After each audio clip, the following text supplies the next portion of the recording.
there. I want to hear about your trip. Maybe tomorrow. Yeah. Oh. It was change of season. I don't know what to wear. It is a lot of black going on.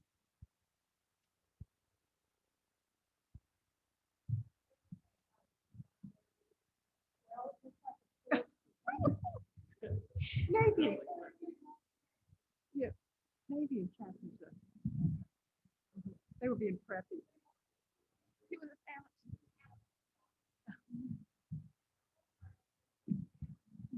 any news?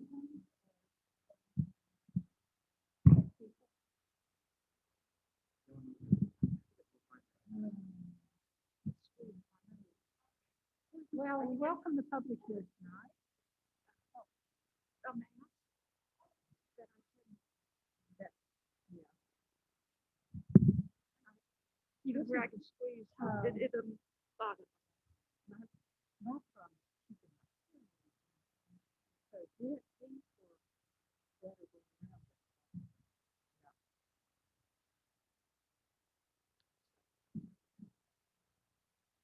Okay, Mike. Testing. Everybody's testing. You should be. Not blinking. Right? Testing. You'd probably be better. Say it again. I didn't hear anything.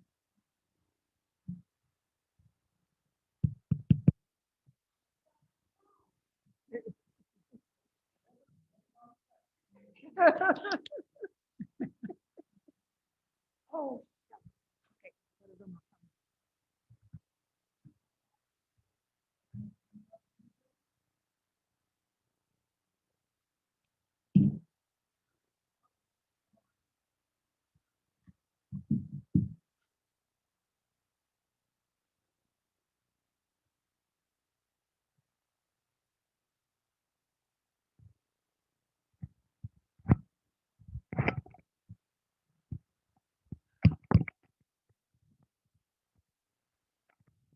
Yes, mine's working. Yeah. Hi, Jane. Yes, mine's working. I didn't. Hi, Jane. Mine's working. Yeah. Do you hear mine? And me? I certainly want to be heard. Everything I say is important. I am going to ask you all to lower your masks if you have comments. Okay. He's not here.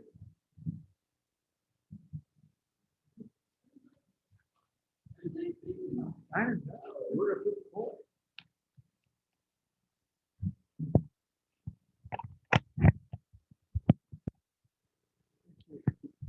Oh. There you go.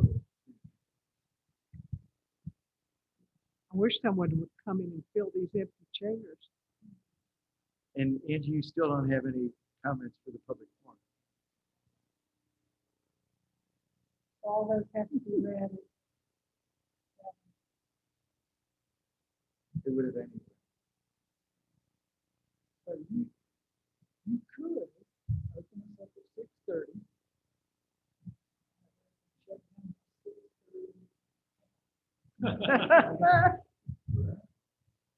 Let's see how good you are. Wish I brought a deck of cards.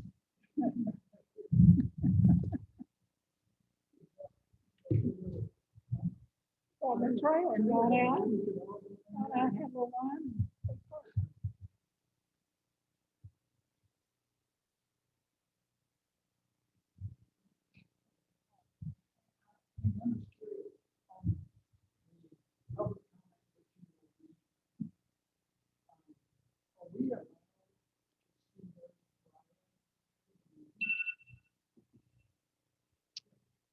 Okay. Good evening, everyone. I'd like to call the public forum prior to the Board of Commissioners meeting to order. Welcome to everyone. We have no one here with us right now. But I just wanted to comment that this is the first forum that we have had since November, and it's a pleasure to be able to open it back up. Commissioners, I would like to simply ask that you take your masks off when you want to speak. Hold the microphone as close to your mouth as possible. You can take it out if you wish. And just do not move your head around. We've learned that if you move your head around, the microphones are not real sensitive. So we've spent a lot of time over the last few days trying to tweak the system. And I think that we are the last ones to help make sure that it goes forward. So I'd like to open with a moment of silence.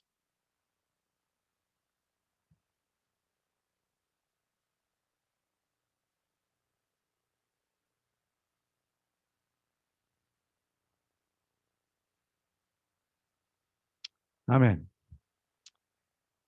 Do I hear a motion to adopt the agenda for the public forum for tonight? I move to adopt the motion to for the public forum. Okay, motion from Commissioner Alexander. Do I hear a second? Second. A second from Commissioner Fouché. Any discussion? All those in favor say aye. Aye. And no opposed. All right. We are now open for public comments. Doesn't appear that we have any. So Alex, are we okay to close it out? I'm sorry? Yes, we are. Okay. Having no one here and nothing sent into us via the website, we will now adjourn if I can get such a motion. I so move. Motion from Alice, Commissioner Lentz, to adjourn the public forum. Do I hear a second? Second. Second by Commissioner Otto. No discussion, I assume. All those in favor of adjournment of the public forum indicate by saying aye. Aye. Aye. And no opposed. We stand adjourned until 7 o'clock for the actual town council meeting.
Alex, is anybody listening?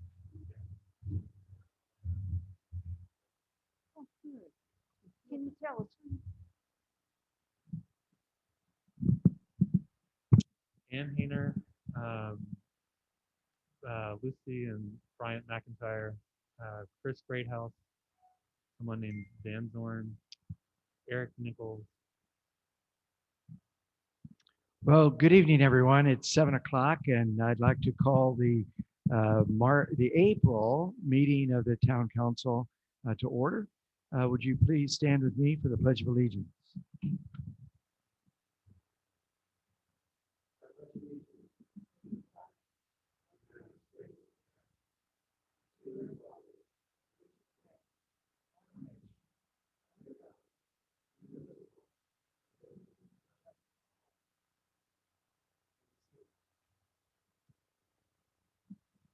We'll now have a moment of silence.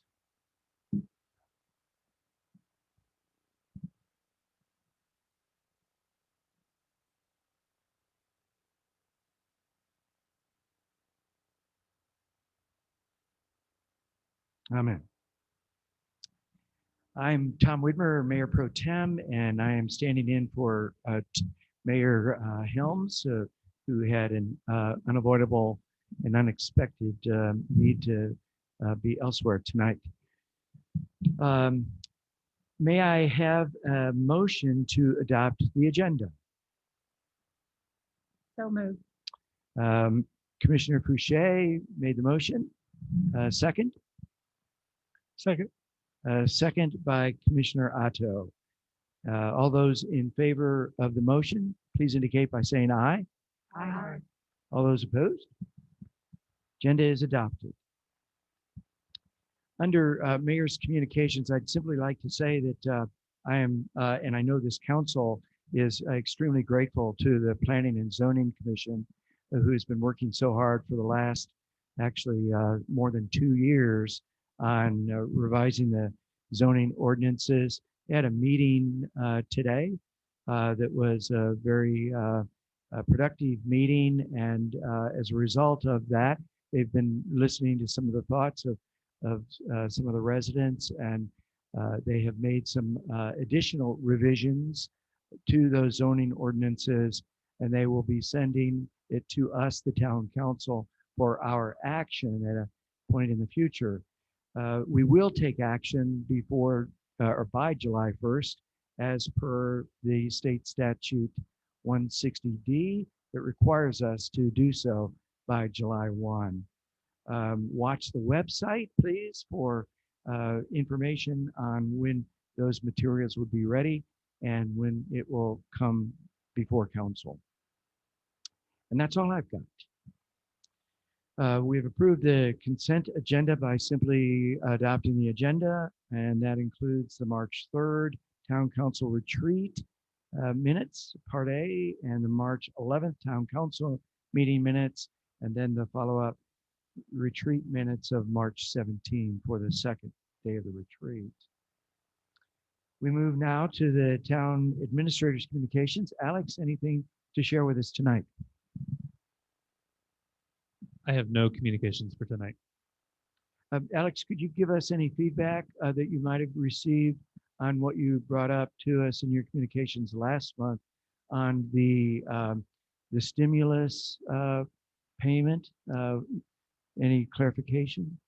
There was another meeting hosted by the Land of Sky today, which I had to miss. That was during planning and zoning. But no, that to my knowledge, the Treasury Department has not put out its guidance yet. So we're kind of holding until the Treasury Department does that. Gotcha. Thank you. You're welcome. Let's move on then to the administrative reports. In your packets, commissioners, you have the administrative reports. Any questions of any of the staff on those reports?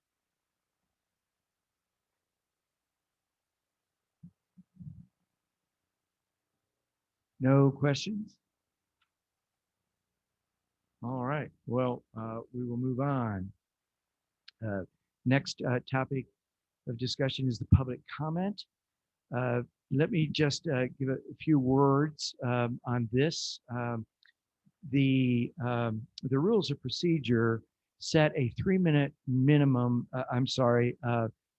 maximum limit on public comments, and we have traditionally not followed that simply to give everyone a chance to speak.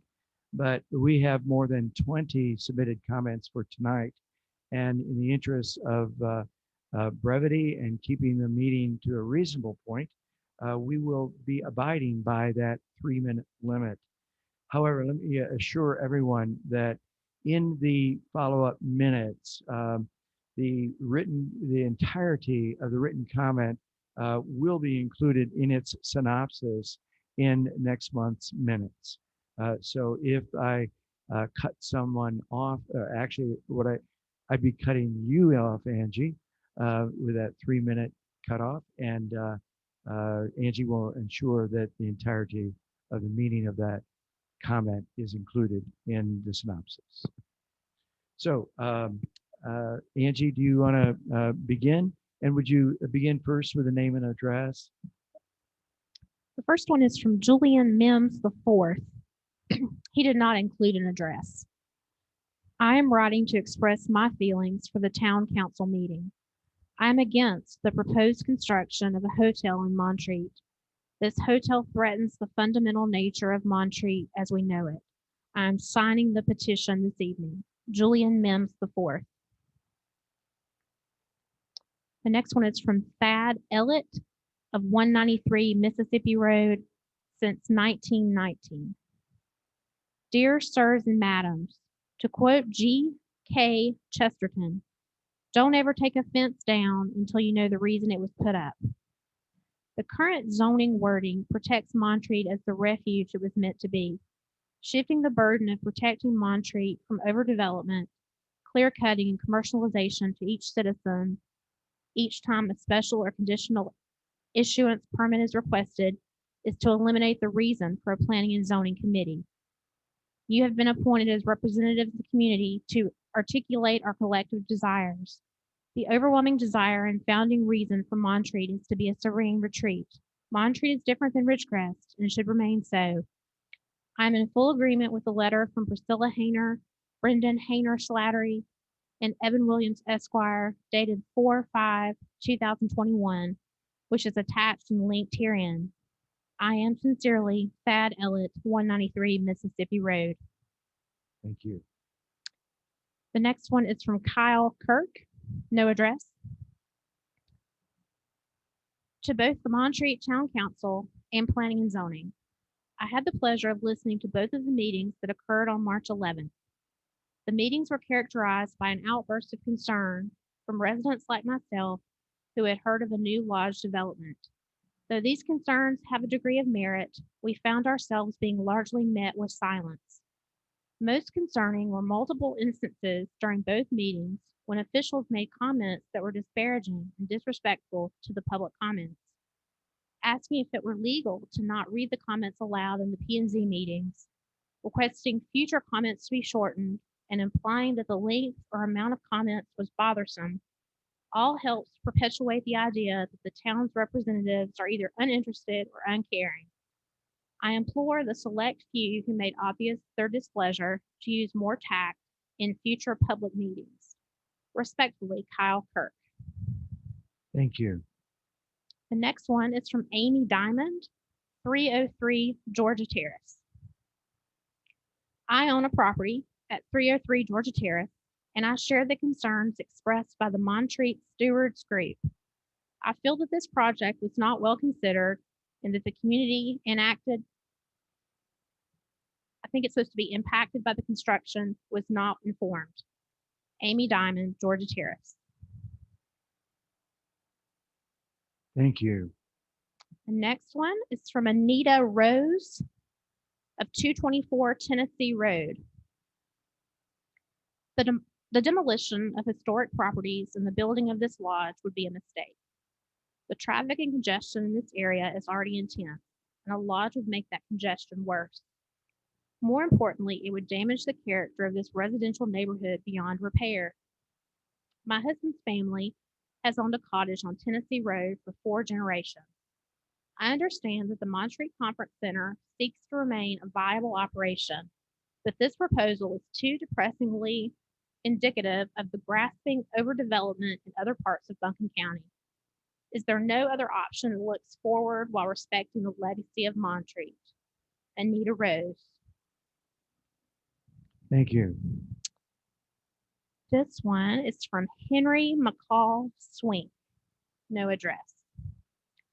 After much thought and consideration, I have concluded that this lodge motel is not in the long term a benefit for Montreat. I certainly understand the reasoning for considering the structure, but long term it would only add to the commercialization of Montreat. This is not why I and many other Montreaters enjoy and appreciate Montreat. To me, it is a retreat from all the hustle and bustle of our daily lives.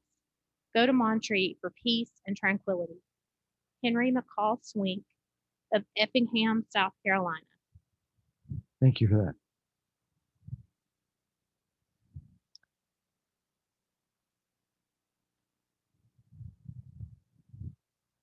This one is from Robert Warner, who I believe lives on Chapman Road. Dear Commissioners, thank you for this opportunity. I would like to comment on Section 704.1 of the current Montreat zoning regulations as it relates to institutional residential zoning, the IR zone. The stated purpose of the IR zoning district given in the regulations is to provide for a zone of transition between purely residential and purely institutional districts. I noted in an earlier letter that I believe the operative word here is transition.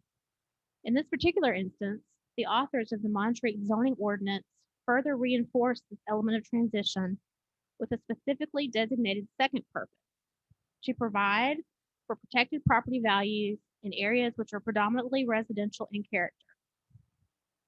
The question I put to the commissioners today, only half rhetorically, is this: are we speaking the same English language? The Mountain Retreat Association proposes to build on a 1-acre parcel in Assembly Drive a hotel 10 times the size of the town hall proposed for Florida Terrace 7 years ago. That development was overwhelmingly rejected by the citizens. The proposed hotel, with its halls and meeting rooms, is over 8 times the size of the existing town hall. Our town hall was built in its current location to comply with the same document which guides your deliberations today, the 2008 Comprehensive Plan. In this plan, the residents and taxpayers of Montreat placed preservation of character as their top priority, and so I submit it must be yours as well. As noted above, the existing regulations call for the protection of the property values in areas which are predominantly residential in character. The development proposed by the MRA would permanently alter the character of the area, remove historical buildings, and generate considerable noise reverberating up the hillside from HVAC systems, attracting crowds gathered outside. It is not abundantly clear that such a huge structure would seriously reduce property values for every cottage owner in the vicinity. How is this not obvious? If we are reading the same English language document, I believe Section 704.1 clearly prohibits an enormous hotel and conference facility of this size in this location. To put it there is to turn an IR zone willy-nilly into an institutional zone. It is to treat both the law in the English language as annoyances to be disregarded. I greatly appreciate your willingness to hear from citizens and welcome your comments. Sincerely, Robert Warner. Thank you.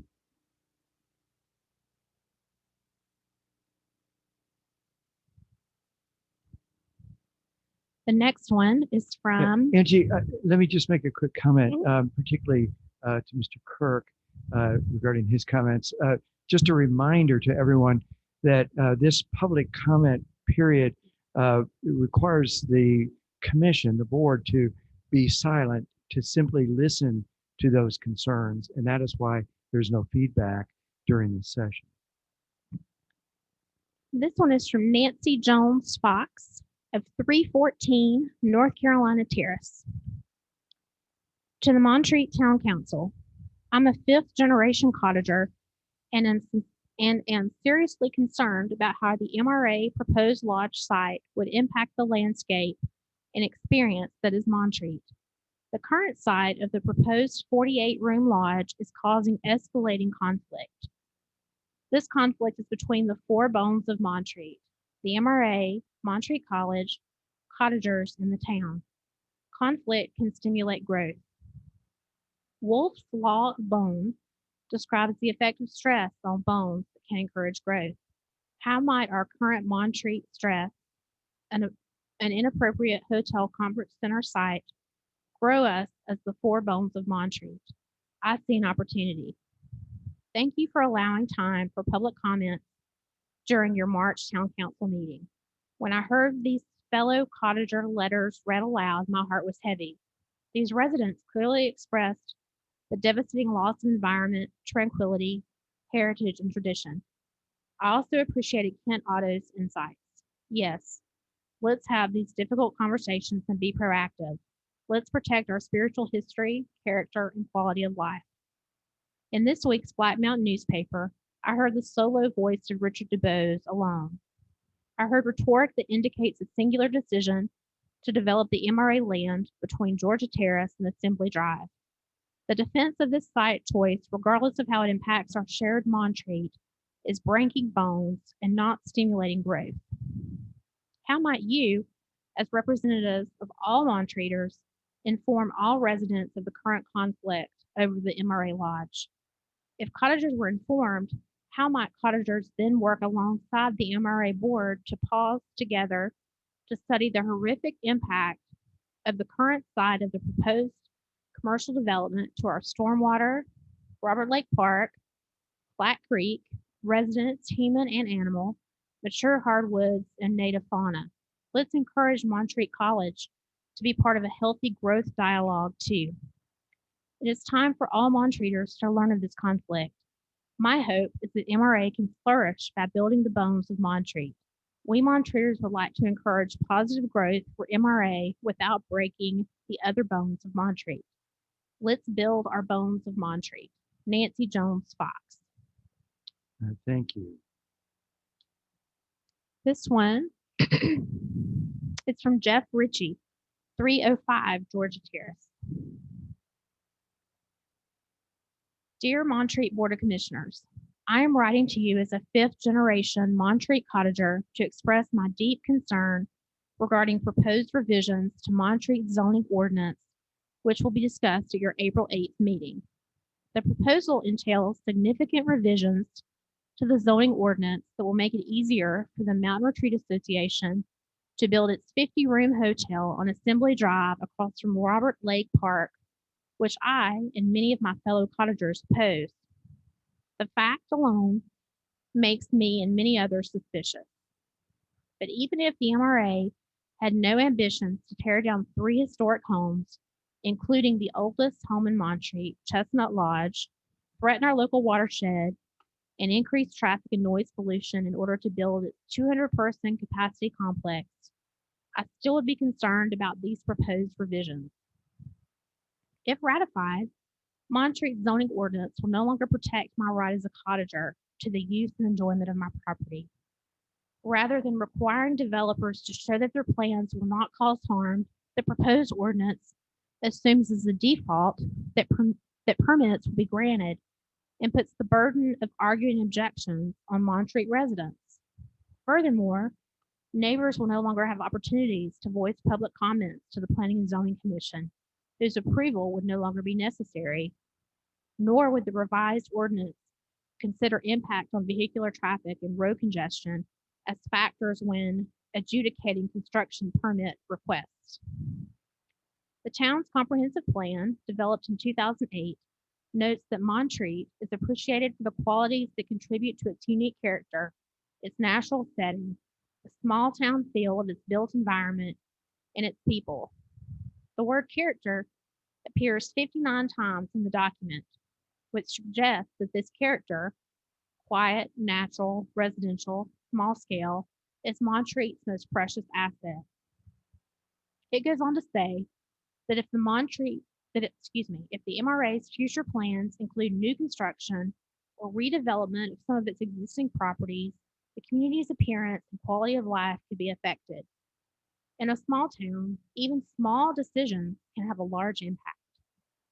75% of those surveyed prior to the preparation of the 2008 plan said they want Montreat to remain unchanged as much as possible in the next 20 years. Such responses are deeply rooted in the experiences residents and visitors have during their time in Montreat. To preserve this unique experience is to preserve the character of Montreat, defined by the town's natural setting, the history of its built form, and its people. As I and others see it, the proposed revisions to the town's zoning ordinance. Thank you, Angie and Mr. Richard.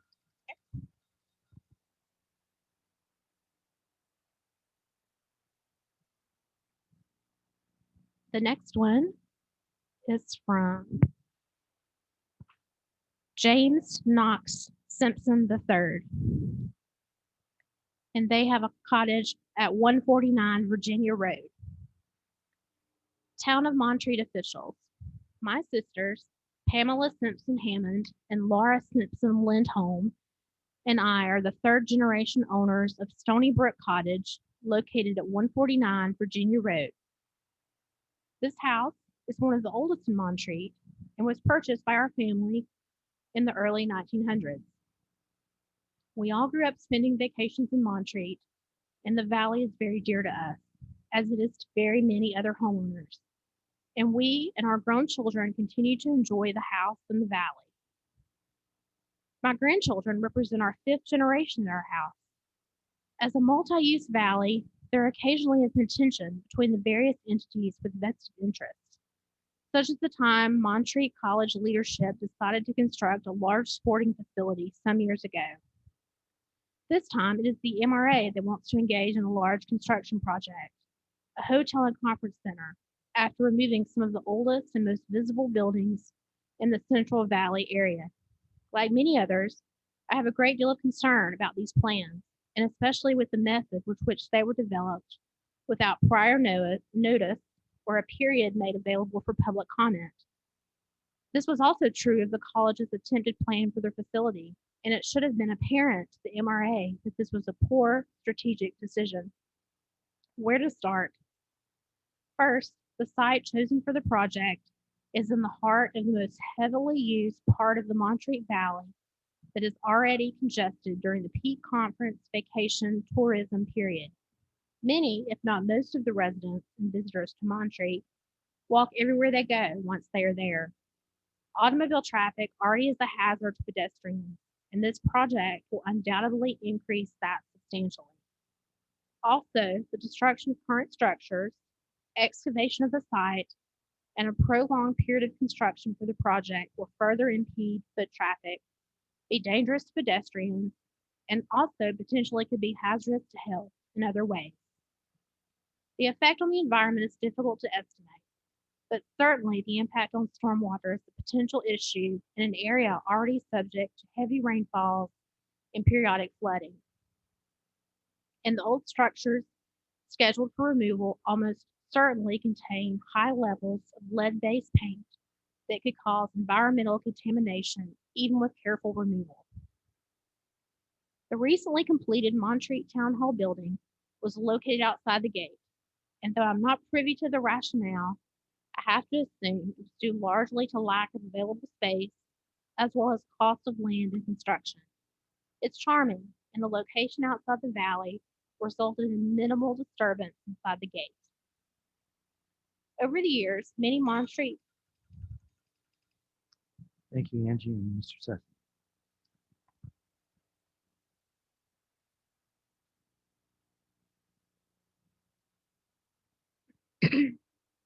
This one is from the McIntyre 7 at 304 Georgia Terrace. Dear Planning and Zoning and Town Commissioners, I want to thank the Planning and Zoning Commission for reciprocating and encouraging public reflection on the proposed changes to our town zoning ordinance. I would like to point out that over the last year, this has been pitched to me as a simplification with no significant changes in function. It has also been said by those that I know personally serving in the committee that redundancy has been removed and complexities made easier to read for the common citizen. At this juncture, and after careful reading and comparison, it must be said this simply is not the case. I have yet to meet a single property owner who agrees with the changes below, no matter their stance on the MRA 33,000 square foot building proposal. We have reviewed these changes and made comparisons to our young adult children who will carry Montreat into the future, and they grasp the importance of checks and balances, even in the pursuit of growth inside the gate.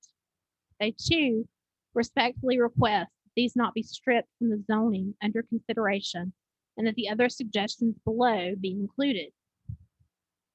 I also want to admonish the commissioners to thoroughly review, reflect upon, and cross-compare to analyze the real changes this rewrite represents. Please do have a cursory vote on what is presented by the P&Z Commission, but vet it fully. Specifically, we, the McIntyre family, request that, number one, the conditional use permit process remain in place for certain kinds of development in areas zoned as institutional residential. This includes building a hotel, lodge, or inn. While we assume good neutral intentions, it must be stated again that it is uncanny how such a change is in parallel with the pending application of the MRA's mammoth building in the middle of Collegiate Circle. Where there is enough smoke, there is fire. At present, the plum is billowing and can be seen for miles. Number two, the singular change above attenuates the rights of Montreat's taxpayers to oppose development in relation to the protections for the use and enjoyment of their homes. The new ordinance significantly reduces opportunity for public hearing and comment, weakens or eliminates protection for Montreat residents, property owners, and the community. It is also the wrong direction as more attention needs to be brought to the right to use and enjoyment of property, and traffic is already an issue, so new proposals should have increased scrutiny in this area of safety. Changes also shift the burden of proof to those opposing the application. This is backwards. Residents who've been here for generations deserve more respect than this. Rather than requiring developers. Thank you, Angie and the McIntyres. The last one. Angie, we've read 10 of them. Do you need a break? I'm good. This Okay. is actually the last one. I thought there were more. This one is from Cynthia Simons. She's a Black Mountain homeowner and a frequent Montreat visitor. Montreat, especially Robert Lake Park, is one of our happy places. We love spending hours with our granddaughter on the playground and the fresh, clean water of the creek that runs through it. We love the quiet walk on Elizabeth's Path with Flat Creek burbling or rushing by. We love walking around Lake Susan and enjoying the quiet there. If current occupancy rates in Montreat are only at 50% currently, why build a new lodge? We walk through Montreat with some frequency, and it is rare to see any of the various buildings full of people. It would appear that you have multiple lovely, underutilized buildings scattered across the campus that could serve as lodges and meeting rooms. Since the MRA has been proceeding with this project in secret, I have no idea what other locations or alternatives have been considered. Couldn't the resources for this project be directed towards upgrading current facilities, creating individual lodges throughout Montreat? Wouldn't that be more in keeping with the charm of the area? Beyond the destruction of the historical homes that would be torn down and the old trees and green space that would be destroyed, the additional traffic to and from this lodge could definitely create traffic concerns for the area. It would most certainly detract from the experience of being in the forest at Robert Lake Park. As a Black Mountain resident, I'm constantly amazed at the amount of traffic on Montreat Road. During busy times of day, traffic is already an impediment to enjoying the quiet serenity one hopes to find at Montreat. And bike riders beware. The most concerning issues, though, appear to be environmental. Construction will affect Flat Creek. Even if the construction companies in charge have barriers to downslope transport of solids, there will still be discharge of hydrocarbons, metals, and possibly radiation. The radiation comes from naturally occurring uranium, radium, and thorium that is present in a lot of concrete aggregate, and it is soluble in water. It's a very big concern with the construction of an underground parking garage on a mountain slope that feeds groundwater into the stream just a few feet away.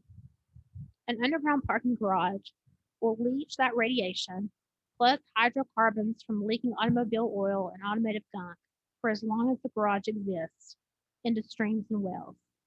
Additionally, this conference center slash hotel complex will increase the impermeable surfaces on the site by a degree of magnitude. That means a lot of uncontrolled stormwater runoff into the stream and a loss of considerable amounts of tree cover and wildlife habitat. As a Black Mountain resident, I'm concerned about the downstream effects of this on our stormwater and watershed. Has the project and its potential ramifications been clear with Black Mountain? Having witnessed what flooding has done to Montreat in the past, and especially in our beloved Robert Lake Park.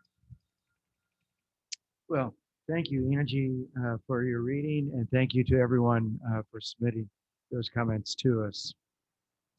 We now move ahead. We have no old business, so we'll move to new business. We have one item before us, and that's a resolution.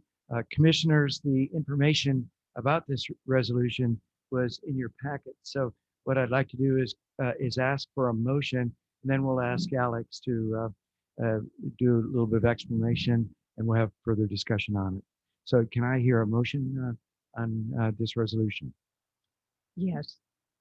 I move to approve resolution 21-04-0001, authorizing surplus property disposal. Thank you, Commissioner Alexander. Do I have a second? Second. And a second from Commissioner Lentz. Alex, well, let me call for a vote on that motion. Any discussion before we vote? Okay. Well, Alex, why don't you just explain to us what is in that resolution and why we do this? North Carolina law presumes that the best use of surplus property is to obtain the highest value. And so what this resolution does is it authorizes us to sell through an online site, auction site called Gov Deals. So a surplus property we have an old copier, and we have some old telephones, and we have 2 utility storage sheds that are now made obsolete or are defunct by our new public works building. So we're asking for the opportunity to put these online. We put them up for an auction, I believe, in 10 days. And the presumption under North Carolina law and the way that the Gov Deals operates is it's like any other auction site. It's the sale goes to the highest bidder within a certain time period. So we're asking for a resolution for the authority to dispose of this property through the sale, and I'd be happy to answer any questions you have about it. Commissioners, any questions of Alex? Yeah, we've had experience doing this in the past, have we not? We do. Yes, sir. All right. Hearing no further discussion, let me call for a vote. All those in favor of Resolution 21-04-0001, please say aye. Aye. And no opposed. So this resolution passes. We move next to the second public comment period. Angie, have you received anything? No? So we will now move on to commissioners' communications. Commissioners, anyone have anything to share? Commissioner Fouché. Yes, I wanted to give you an update on the Presbyterian Heritage Center. They opened for business on April the 8th, and they're open Thursday through Friday, 10 to 4, and Saturday till noon, or noon to 4 o'clock. And then each month they'll add another day to that schedule. So I encourage everybody to go by the Heritage Center. They have webinars and virtual in-person programs. One of them is Treasures from the Attic. That starts May 5th, and that is a lot of fun. You can see artifacts that are in people's homes or from the attic of the Heritage Center, and it's a great program, so don't forget that. They've got events or exhibits now that are open. The Culture and Conflict, Native Americans and Presbyterian Missions is open now. Mount Mitchell Railroad exhibit will be open in June, and Archaeology in the Middle East will be open in late May. They have a newsletter coming out soon, but be sure and go by and visit the Heritage Center. Thank you. Anything else from you?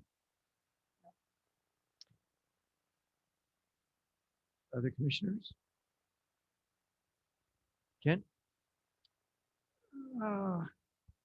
Yeah, I'll wade into this with a little apprehension, but I do appreciate the comments that were read tonight, and I certainly sense and see emotions are high with some based off of the way the comments played out. I stated last month that I really appreciated the work of the planning and zoning that they've done for the past 2 years. We spoke on that earlier tonight as they're reviewing ordinances. And I will say, since I have been on council, that has been something that I felt like needed to be reviewed, whether they needed to be changed or not. I just felt like, and I've been pushing that for at least 5 years, that we needed a review process. I feel like this process has been very open, and for all to speak into, I really appreciated the way planning and zoning handled it over the past 2 years. As we just said, it's still in the process of being finalized even today. So not 100% sure what they will bring forward to us. I do find concern, though, that this is where it gets a little sticky, but I find concern that some of our neighbors appear to be questioning the motives or integrity of the planning and zoning group. I can appreciate challenges you might have to changes of ordinances, but I just feel like the personal attack shut down healthy conversation. I still believe we need to move forward with hard conversations in Montreat in the direction we're heading, but I'd like for us to remember that we're neighbors today and we'll be neighbors tomorrow. Thank you, Commissioner Otter. Other commissioners? Alice or Jane? All right. Well, hearing that, we move on to dates to remember. We have the Montreat Tree Board on Tuesday, April the 27th at 9:30 a.m. and that will be a virtual meeting via Zoom. The next meeting would be the Montreat Land Care meeting on Wednesday, May the 5th at 9 a.m. Also a virtual meeting via Zoom software. Then the Planning and Zoning Commission will meet for their monthly meeting on Thursday, May the 13th at 10:30 a.m. In this room. We're indicating that it will be via Zoom. There may be a change in that, we'll see. And then finally, the town council meeting will be on Thursday, May the 13th at 7 o'clock. And the location and method of that meeting is to be determined, likely to be here in this room. With that, we will adjourn for closed session. For those that are tuning in, you may stay on. We will adjourn to the conference room and then return for any other action as well as adjournment of this meeting. You want a motion? I'm sorry. You want a motion? You have to have a motion here to enter into closed session. Oh, yes, thank you. I need thank you, Commissioner Fouché. I need a motion to enter into closed session.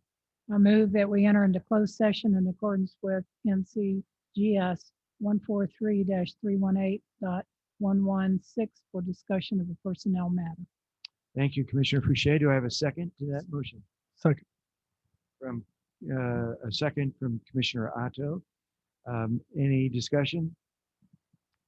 All those in favor of this motion to adjourn into closed session, indicate by saying aye.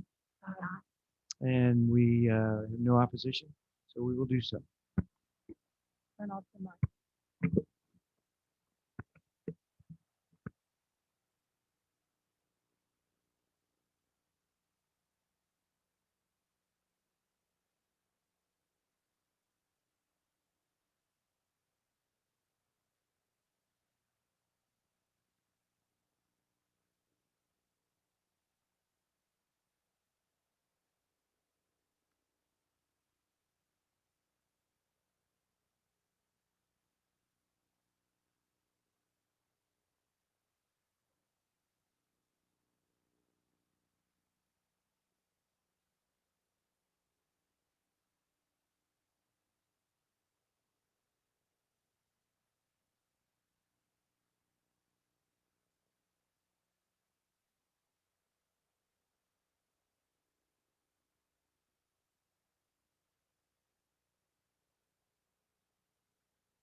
All right. Thank you for waiting. And I would like to entertain a motion from one of you on the personnel matter, please. Yes, sir. Mr. Mayor, I'd like to move to approve the offer of employment of utility maintenance worker sanitation to Andrew Brown with a salary of $32,613.